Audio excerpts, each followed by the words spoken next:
Just because it's getting cold outside doesn't mean you have to catch one. Get weather ready with Emergency Immune Plus. Showing up on the first page of Google might not be the best for everyone.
I think so, yeah.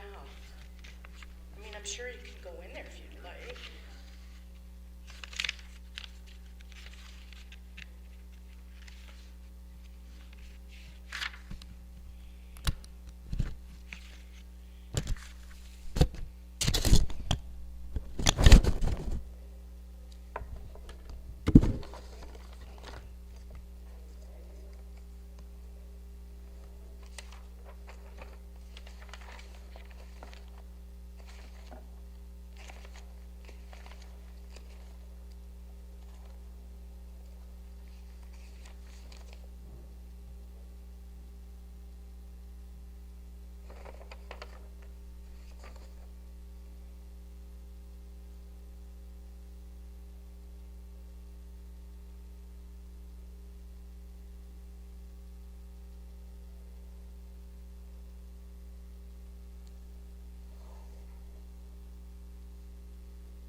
taxes? Oh no.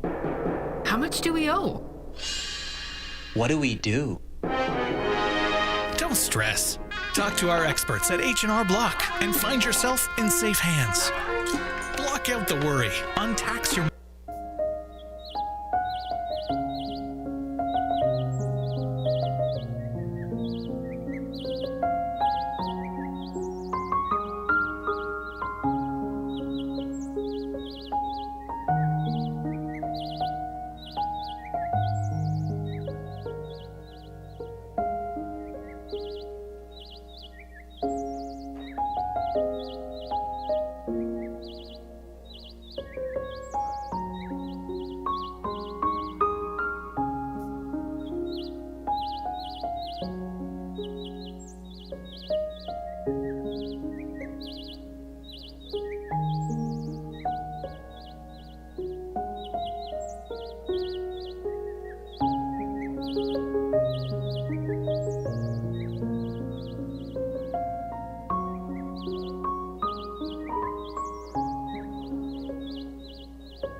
Almost heaven, West Virginia, Blue Ridge Mountains, Shenandoah River. Life is old there, older than the trees, younger than the mountains, growing like a breeze. Country roads, take me home to the place I belong, West Virginia, Mountain Mama, take me home, country roads. All my memories gather round her, miner's lady, stranger to blue water.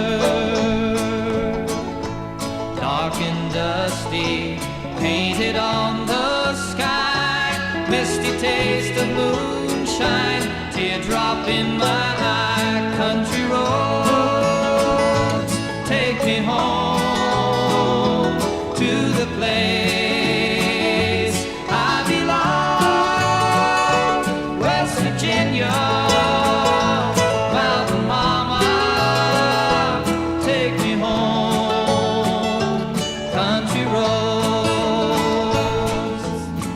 I hear her voice in the morning hour, she calls me. The radio reminds me of my home far away.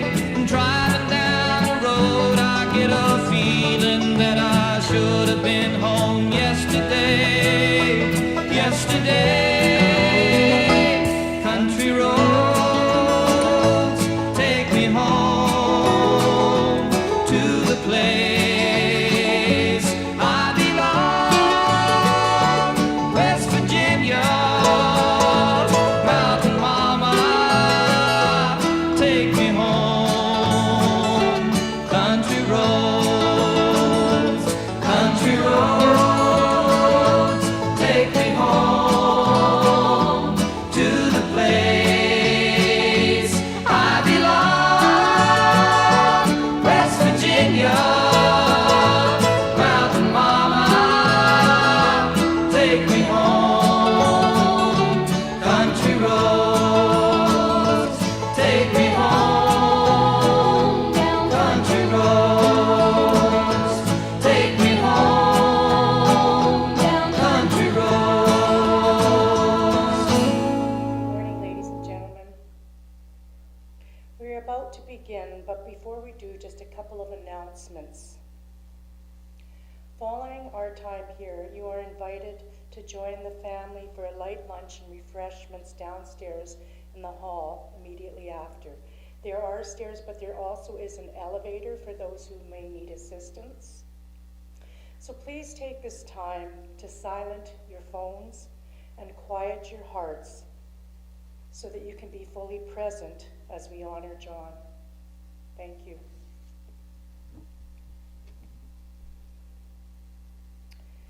The act of lighting a candle in honor of those who have passed is a centuries-old tradition that allows us to express what we cannot communicate in words. By lighting a candle for our loved ones, we remember and honor their life and their memory. As well, by lighting the candle from one another symbolizes the continuing bond of family and the unity of souls. The larger one represents John, and the other 6 below represent each of the children's families. And I invite the grandkids to come up and light the candle as I read the following reflection.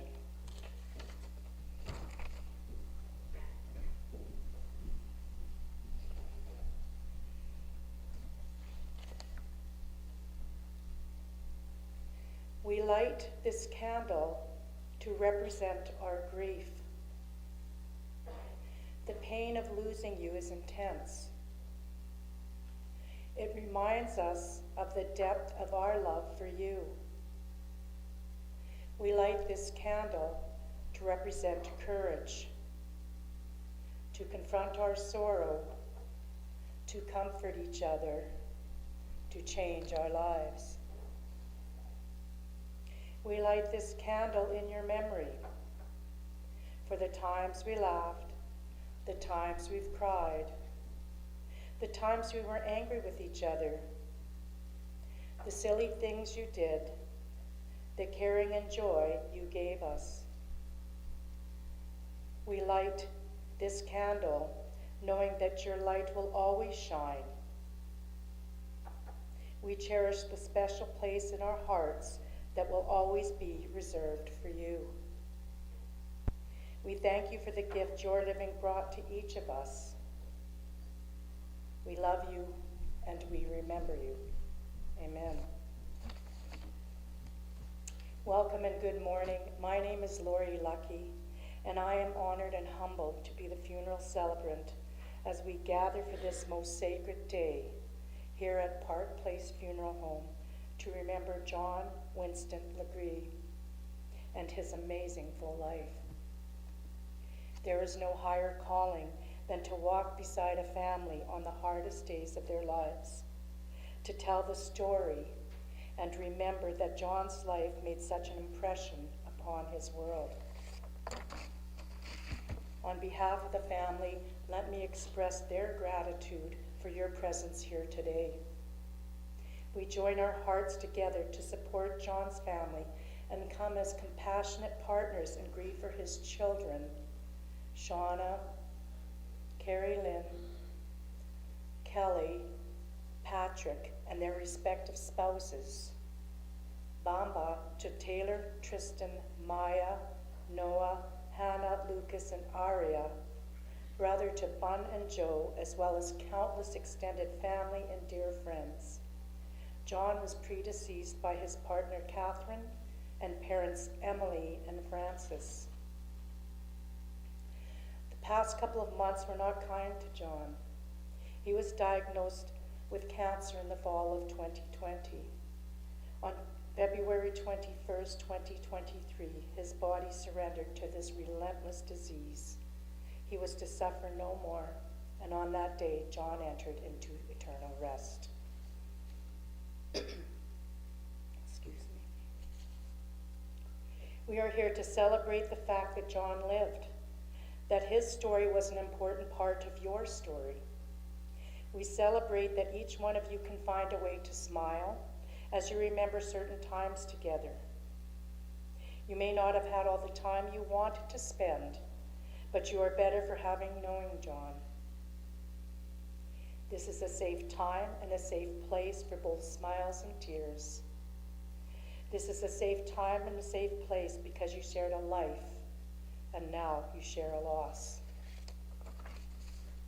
It is a significant day when we stop to acknowledge the importance of a life lived. Your presence, whether you are here because you are part of John's life or you are here to support one of his loved ones, means that John made a difference in your world.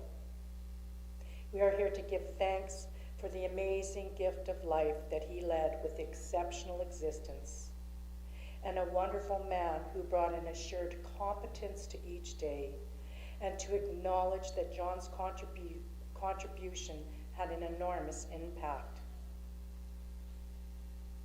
This truly is a time of self-reflection where we hold dear to those memories of what is important and what is true in our daily lives, as they are constantly at the forefront of our thoughts, and the struggle is real. Each day we push forward through the good, the bad, and the in-between in order to thrive instead of survive. I had the pleasure and privilege to meet with John's family and to hear the stories that this strong-willed, determined man fashioned throughout his lifetime. And in hearing their stories, I found one thing to be true. I am reminded each time I join a group of people, as I am here today, that each life is like a stone thrown into a pond. It sends out ripples that touch first those closest, but will continue to spread and reach so many others, changing so many lives in unexpected ways, long after the stone has disappeared beneath the surface of the waters. Today, think of those ripples that spread from John's life and the times they touched your own. Consider and commemorate the moments when John made a difference in your life. As you do so, think of the ripples your own life spread across your family, your friends, your community, across the whole world. It is my hope that those we send out will always raise up the life of others, for each time a life is increased, all lives are raised.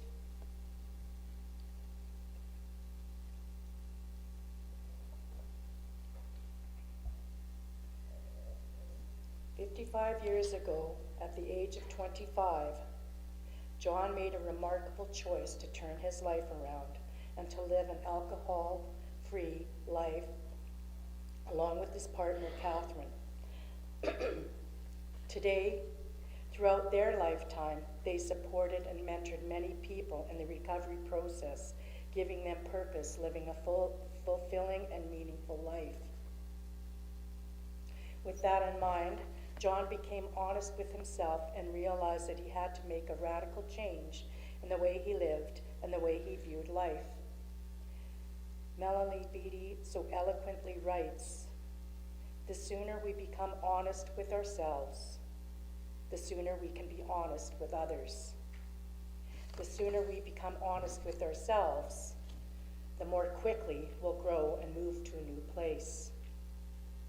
John and Catherine drew upon their inner strength and honesty to realize who and what was important in their life.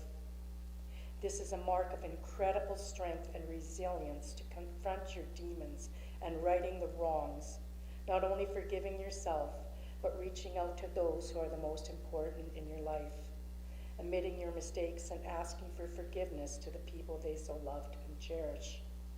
So now I invite Tristan and Taylor, grandchildren to John, to come up and recite the Serenity Prayer.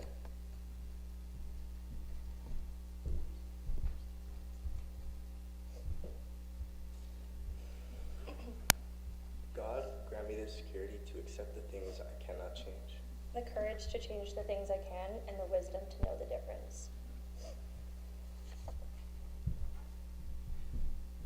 Thank you.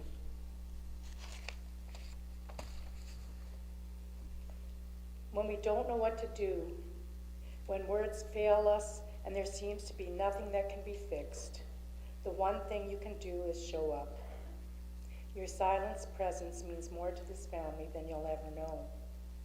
Your thoughts and your spirit create a circle of love around their broken hearts. It is human nature to want to have answers to all the questions, but sometimes life teaches us that the only thing we can do is stare into the unknown abyss and find peace in memories rather than resolutions. Google has no answers, and unfortunately, there are no apps for that. We grieve today with the thought of John foremost in our minds. His passing has brought sorrow to his family and friends, particularly as the ties of love and friendship were so strong. When a family gets together to compose the story of their mutual relationship of a loved one, there are no truer words that can express the essence of that person and the life that was lived. I find it so fascinating to hear their story as their events, accomplishments, trials and tribulations that often come out that we are unaware of who and what our loved one was truly. We have a few family members who would like to share a few words with us. And the first one, I invite Patrick to come up and share with his memories that was prepared in his father's honor.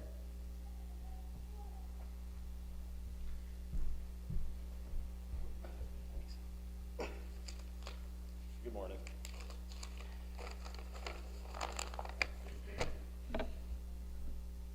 First off, I'd like to thank you guys all for coming today to remember and celebrate the life of my dad, John Legris. My sisters and I appreciate everyone coming out. He was born in Dacre, Ontario, to Emily, Johanna, and Francis with his two brothers, Joe and Bernard, and he moved out west with my late mother, Kathy, in 1976, and began a family here in Alberta.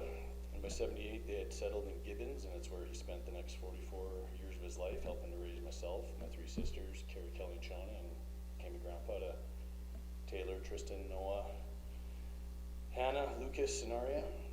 You know, his whole life, he was a truck driver, working construction. He was a teamster, kind of a throwback to a hardworking, proud men from kind of a different generation, right?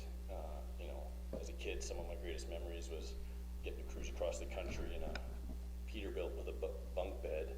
You know, whether it was a summertime ritual, whether it was taking meat out to Montreal or trucks to Vancouver, or equipment up to Tuktoyaktuk. I got to go with him, so some pretty good memories. But as he was also, he was a man of routine, and whether that's how he prepared for work or kept his yard, he had a routine for it. Every morning for the 39 years I've been around, shower, shave, eggs, toast, and coffee. Every single day. And like a lot of men from that era, he was a bit stubborn and at times a bit impatient when he had something in mind that he wanted to get done. But he didn't expect nothing out of my sisters and myself that he wouldn't act upon himself. If you're gonna do it right, Patty. That's what he would tell me often. He had a passion for baseball. He rarely missed a Blue Jays game. I think the pace and the cadence and the quiet murmur throughout the game was something that kind of spoke to him. He loved it. I think sometimes he was the happiest in the quietest of times. He was a good storyteller, especially tales, from his younger days around with Bonzo or Joe, or time he spent up north, or the many home projects he undertook with his best buddy Elmer. But above all, I think he enjoyed just a good BS session with a coffee, and with his understated wit, sprinkled in with some sarcasm. I think the sessions were something to look forward to. But a couple things that stick with me when I reminisce about my dad, and maybe the most impressive to me was how he changed and evolved as a man throughout the back half of his life, while still staying true to himself. The 40-year gap in our age kind of helped us align some of those moments to specific times in my life where it became pretty influential for me to see. Taylor, my niece and first grandchild, grew up at our house, and when she was born, my dad was instantly softened, as much as a guy like him could be. And he went from John or Dad or Pops to affectionately being known as Bamps. And with more grandkids came more decorations and more lights at Christmas, and more dancing skeletons and singing werewolves at Halloween when they bring out all the grandkids. Always just come out to Gibbons and do the trick-or-treating. Birthday gatherings took more significance, but the grandkids always made them light up. probably the only thing he loved more than the Blue Jays was their family, especially the grandkids. You know, and as I said before, he's a man from a different time, a different generation, and, you know, years later, my sister Kelly gathered 50 Irish Catholics and 150 Sikhs in Las Vegas for her wedding to my now brother-in-law Raj. And I just remember him being taken aback by Raj's family and, you know, their kindness and how welcoming and respectful they were, and surprised a bit, I think, that they held and exhibited some of the same values about life and especially the treatment of family that he held. And, you know, not all men at that stage in the game become more open and more accepting in life, and he did. So, you know, while the change in him was great to see, you know, make no mistake, not everything changed. Bams was still John, and the stubbornness and sometimes impatience, but equally the work ethic and the witty banter and fundamental outlook on how to treat family right, that never changed. He became an example to me that you can stay true to, you know, however life shaped you to be, while becoming more thoughtful and open and empathetic and growing into a better friend or dad or grandfather.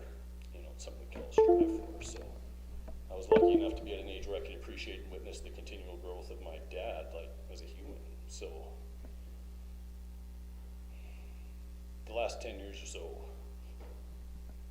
and especially after my mom passed, my dad became more to me than just my dad, you know. He became the person I called when something happened, good or bad, who I watched countless ball games with, argued politics with, discussed new lamps for his house with, you know, talked life with. You know, he'd give it to me straight, always, and, you know, was there whenever I needed him, and it hurts deeply, you know, that he's not here anymore. That there will be this kind of void forever, but, you know, I loved him very much. We all loved him very much, and we're gonna miss him very much every day. So, we love you, Pops. You know, rest in peace.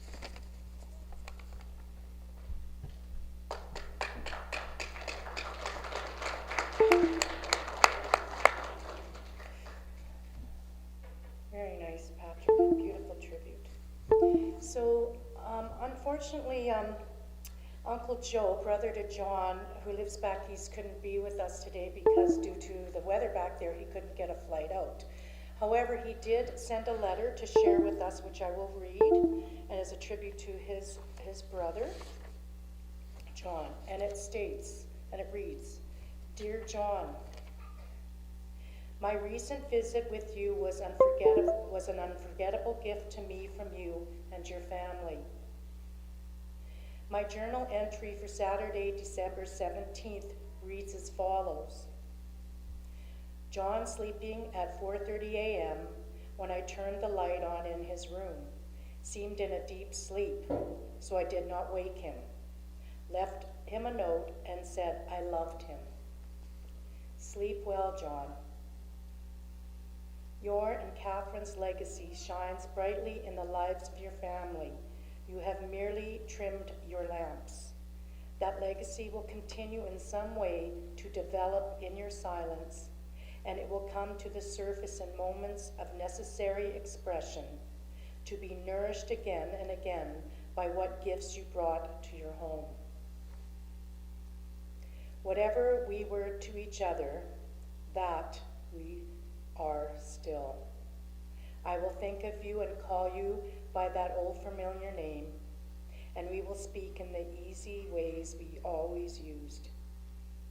We laughed at the little jokes we used to enjoy together growing up in Dacre. I think I pronounced that right.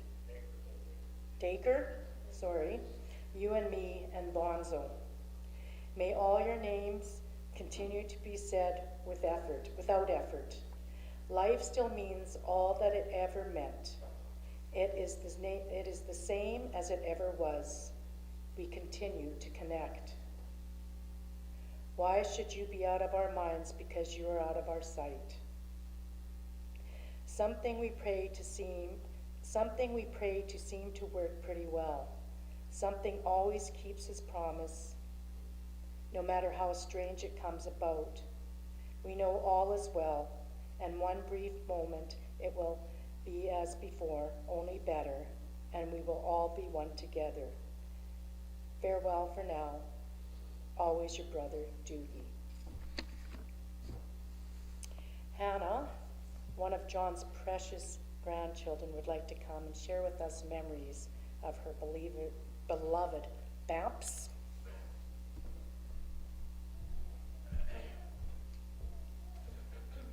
John Winston Legris is what most of you know him as, but I know him as Bamps or Scallywag.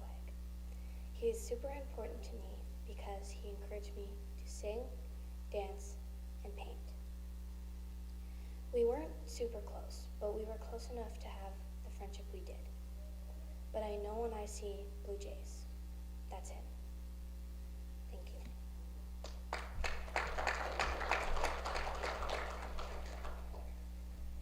Thank you, very nice, Hannah. For each of us here today, life is a journey. It is a journey in time. Our birth is the beginning of that journey, and it is important to believe that death is not the end, but the destination. For our life is a journey that takes us from youth to age, from innocence to awareness, from ignorance to knowledge, from foolishness to wisdom, from weakness to strength, and often back again. It takes us from offense to forgiveness, from loneliness to friendship, from pain to compassion, from fear to faith, from defeat to defeat to defeat, until looking backwards or ahead, we see that victory does not lie at some high point along the way, but in having made the journey step by step is a sacred pilgrimage. So as we watch this video tribute of John's sacred pilgrimage, so lovingly put together by his family, let us pause and spend a few moments reflecting on the life of John and all the joy he has brought to those who mourn his loss.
I was a highwayman. Along the coach roads I did ride,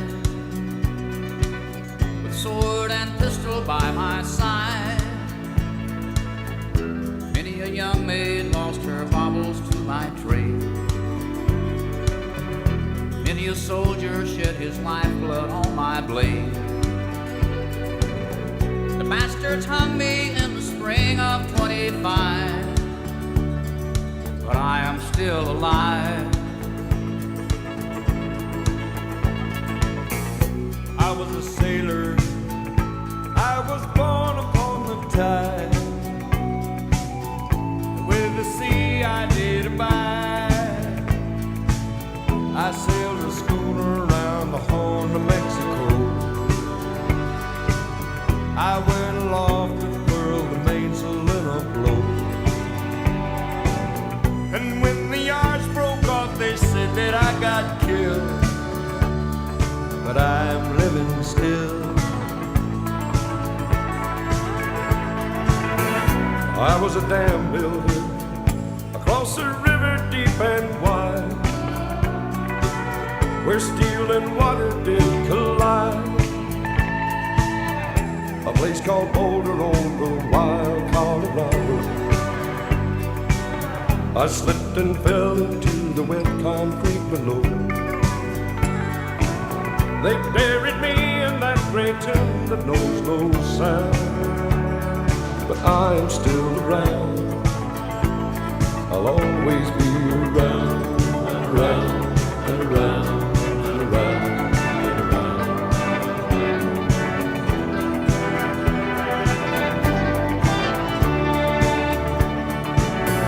I'll fly a starship across the universe divide. And when I reach the other side, I'll find a place to rest my spirit if I can. Perhaps I may become a highwayman again. Or I may simply be a single drop of rain. But I will remain. I'll be back again and again and again.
We don't smoke marijuana in Muskogee.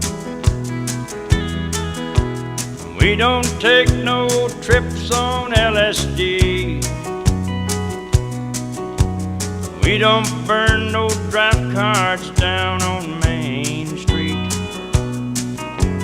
We like living right, being free. And we don't make no party out of it. We like holding hands and pitching woo. We don't let our hair grow long and shaggy like the hippies out in San Francisco do. And I'm proud to be an Okie from Muskogee, a place where even squares can have a ball. We still wave Old Glory down at the courthouse, and white lightning's still the biggest thrill of all. Hey, leather boots are still in style for manly footwear. Beads and Roman sandals won't be seen. Football is still the roughest thing on campus,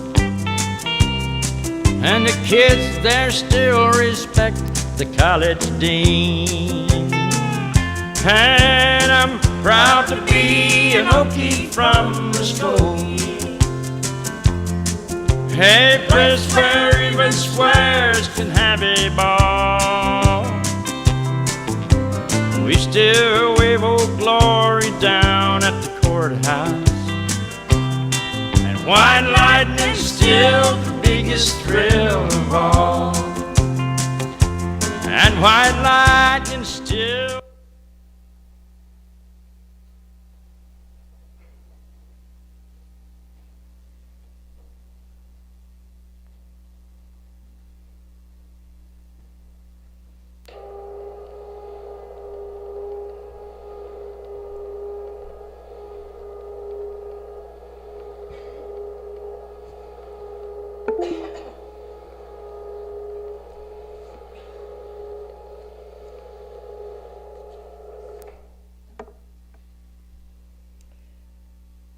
Robert Anderson states, "Death ends a life, but it does not end a relationship." John is not gone, he has changed form. Accept the angels in human form who come along with a word, a hug, a memory to share, or when you see a butterfly, dragonfly, or even that blue jay nearby. It's John or Bamps who has come to say hello. When you find a dime, it's a sign from John letting you know that he is near, and it's his way of sending you encouragement and peace, as well as letting you know that he is looking out for you. And when you come across a feather, it is a symbol of acknowledgement that someone or something in the spirit world is looking out for you, keeping you safe, and empowering you to do whatever path you set upon. Shauna, Carrie, Kelly and Patrick, and all of John's cherished grandchildren. Parents and grandparents give us roots and wings who contribute to our health and well-being. They help provide a foundation and then give us the tools to find our own way. Though we may have grown up and grown away, there is still something special about sharing our victories and commiserating our defeats with that special parent figure in our lives. Even if the relationship might have been challenging at different moments, we never stray far from the promise that home is where the heart is.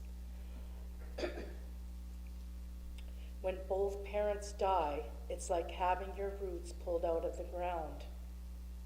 We may have always expected our parents to die first, but that doesn't change the emptiness that still exists when they're gone.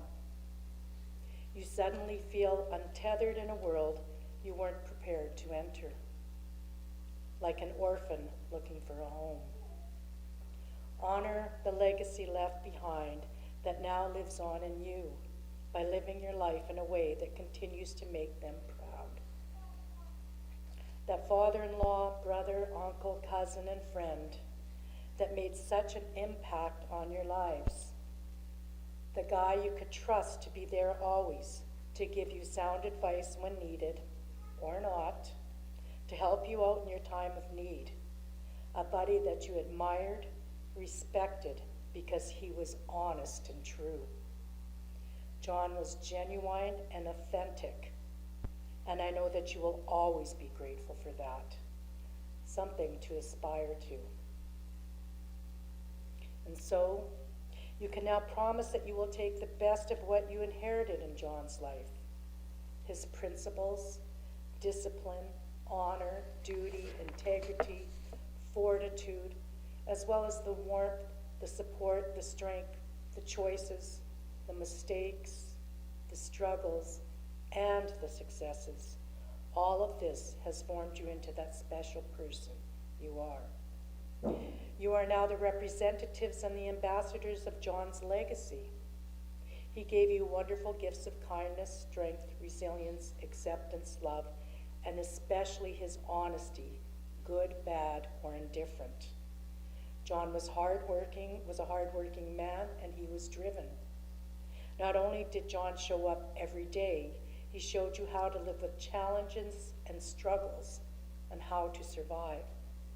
While not every moment was easy, and not every memory etched in gold, in the final analysis, John gave to each of you every inch of what he had to offer. He certainly never held back and always tried to give it his all. He was all in, and he was an all or nothing kind of guy who held steadfast to his beliefs. That was expressed through his determination, his dedication, and most importantly, the love of his family and his friends. I ask now that you all be there for each other. You will need each other's support in the coming days, weeks, and months. Grieving has no time limit, and often when you think you are doing okay, a memory or word or a song or even a scent can bring back all of the feelings of loss again.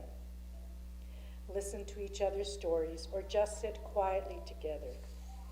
Do not be afraid to remember him during holidays, anniversaries, birthdays, or other special occasions.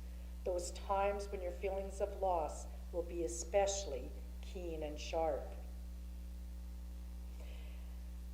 I want to talking about what Patrick said about John being a big Blue Jays fan. And I encourage you in your father's honor that maybe if the Blue Jays are playing in the World Cup, to have a family gathering in his honor. I think he would really like that. So having John in your life has been another chapter in your books. As you continue to write your story, remember some chapters are sad, some are happy, and some are exciting. Look at the pages before you with courage and find strength within yourself and in others to face the many weeks, months, and years as you adjust to life without John with you. So before we conclude this part of the service, once again on behalf of Shauna, Carrie, Kelly, Patrick, and their families, let me express their gratitude for your and more importantly, for being that beam of light in their time of darkness. So I leave you with this, my blessings for all of you. With enduring love and respect, we bid John farewell.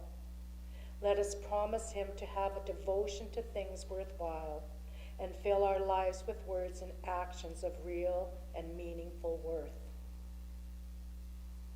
May you understand that tears are memories in motion, and there is no better way to express your grief than through those sacred moments of crying. And most importantly, life is precious, life is short, be kind and forgiving. This celebration is ended, so go in peace and reach out to one another with love. Amen. So before we end, the family once again invites you downstairs.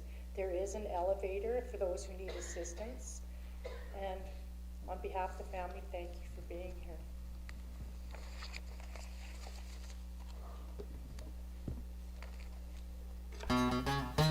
Woke up this morning, put on my slippers, walked in the kitchen and died. And oh, what a feeling when my soul went through the ceiling and on up into heaven I did ride. When I got there they did say, John, it happened this way. You slipped upon the floor and hit your head. And all the angels say just before you passed away, these were the very last words that you said. Please don't bury me down in the cocoa ground. No, I'm gonna have them cut me up and pass me all around. Throw my brain in a hurricane and the blind can have my eyes, and the deaf can take both of my ears if they don't mind the sound.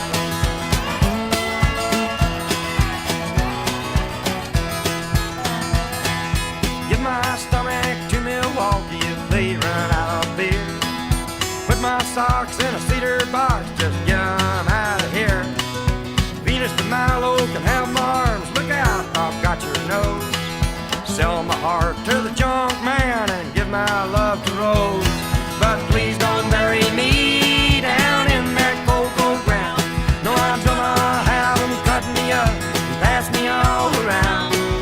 Throw my brain in a hurricane and the blind can have my eyes, and the deaf can take both of my ears if they don't mind the size.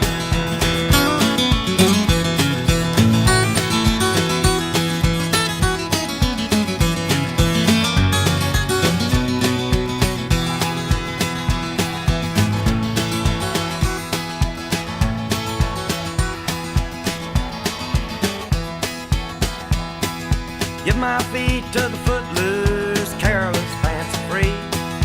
Give my knees to the needy, don't pull that stuff on me.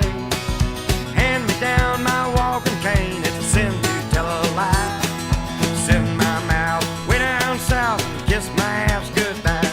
But please don't bury me down in that cocoa ground. No, I'm gonna have them cut me up and pass me all around.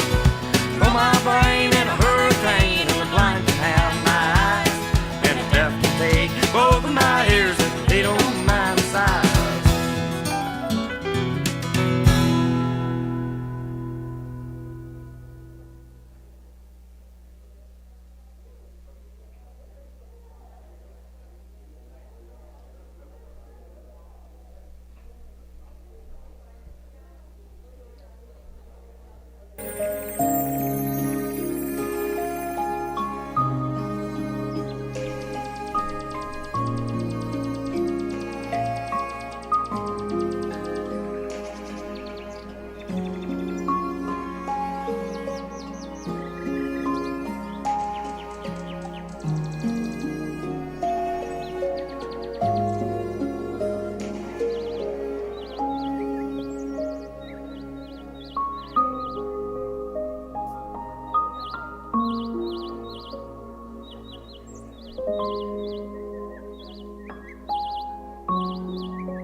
was a highwayman. Along the coach roads I did ride,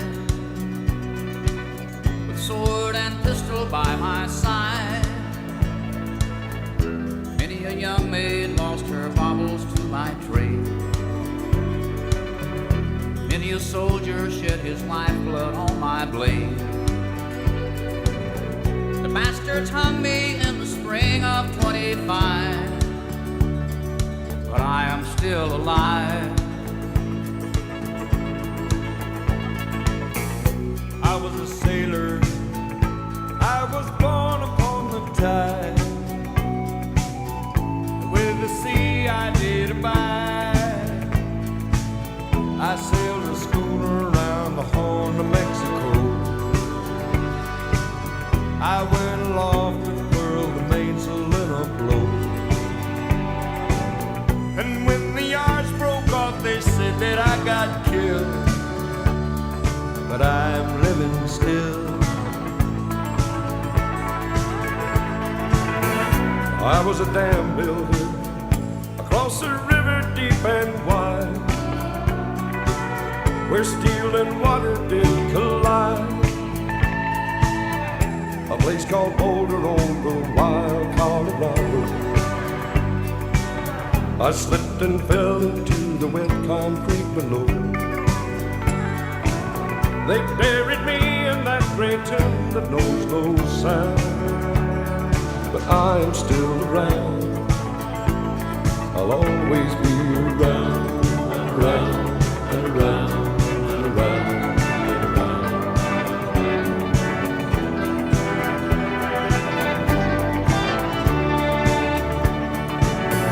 I'll fly a starship across the universe divide. And when I reach the other side, I'll find a place to rest my spirit if I can. Perhaps I may become a highwayman again. Or I may simply be a single drop of rain. But I will remain. I'll be back again and again and again.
Tango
We don't smoke marijuana in Muskogee.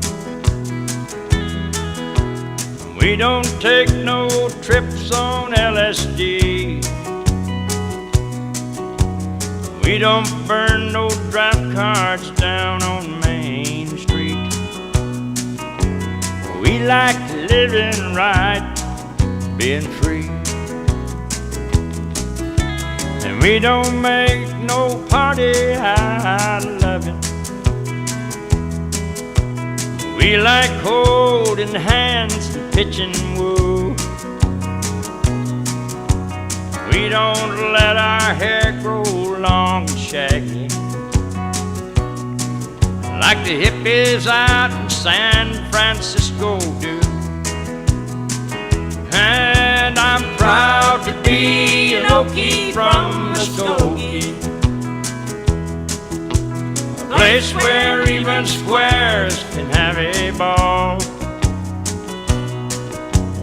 We still wave Old Glory down at the courthouse, and white lightning's still the biggest thrill of all.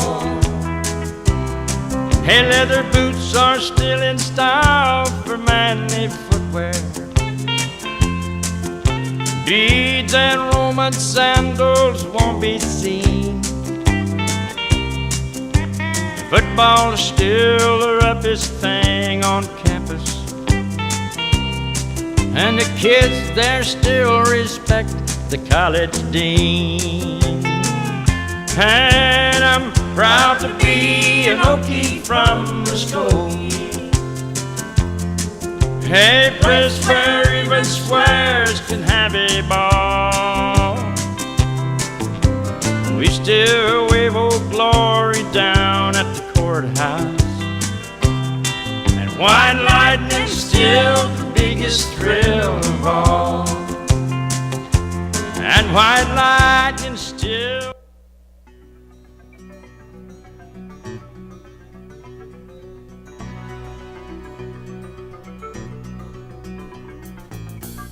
I was a highwayman. Along the coach roads I did ride, with sword and pistol by my side. Many a young maid lost her baubles to my trade. Many a soldier shed his lifeblood on my blade. The bastards hung me in the spring of '25, but I am still alive. I was a sailor, I was born upon the tide. With the sea I did abide. I sailed a schooner around the Horn of Mexico. I went aloft to furl the mainsail in a blow. And when the yards broke off, they said that I got killed, but I'm living still. I was a dam builder across a river deep and wide, where steel and water did collide. A place called Boulder on the wild Colorado. I slipped and fell into the wet concrete below. They buried me in that great tomb that knows no sound, but I am still around. I'll always be around and around and around and around and around.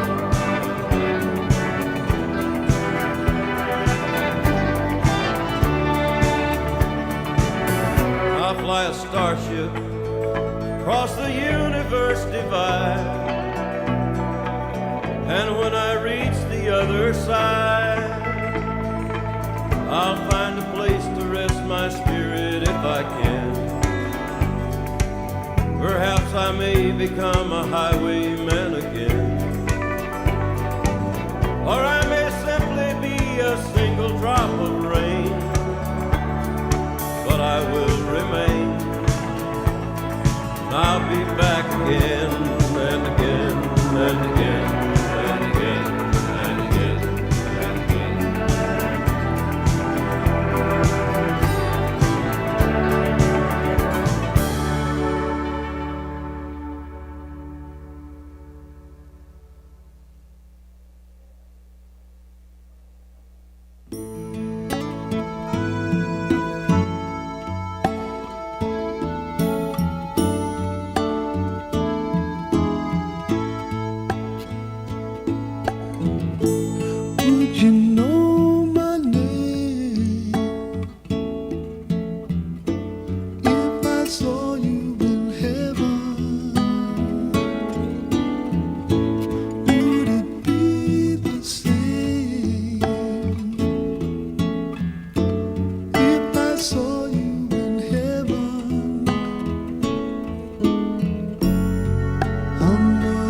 here in heaven.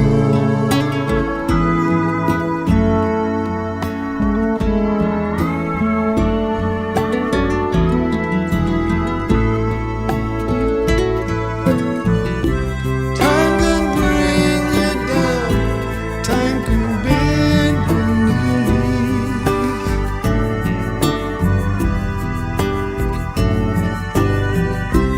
Time can break your heart, have you begging please, begging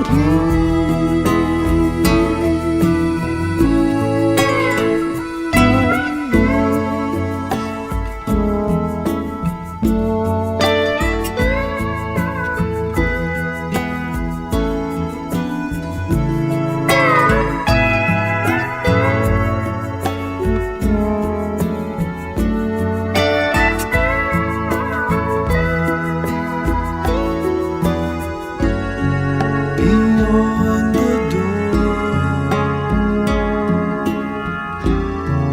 There's peace, I'm sure, and I know there'll be no more tears in heaven.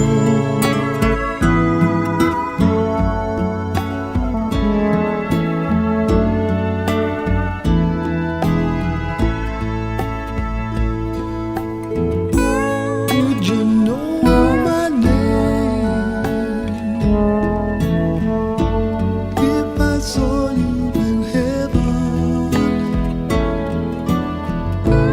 Would you be the same if I saw you in heaven? I must be strong and carry on, 'cause I know I don't belong here in heaven.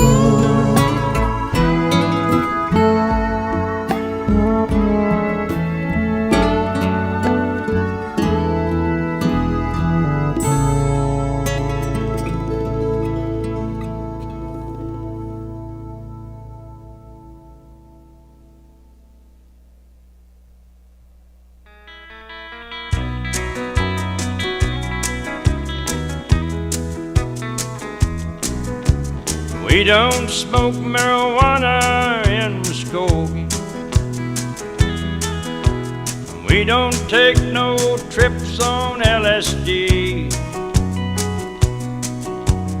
We don't burn no draft cards down on Main Street. We like living right, being free. And we don't make no party out of it. We like holding hands and pitching woo. We don't let our hair grow long and shaggy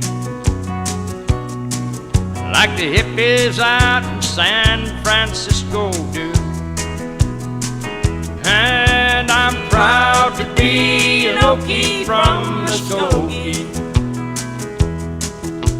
a place where even squares can have a ball. We still wave Old Glory down at the courthouse, and white lightning's still the biggest thrill of all.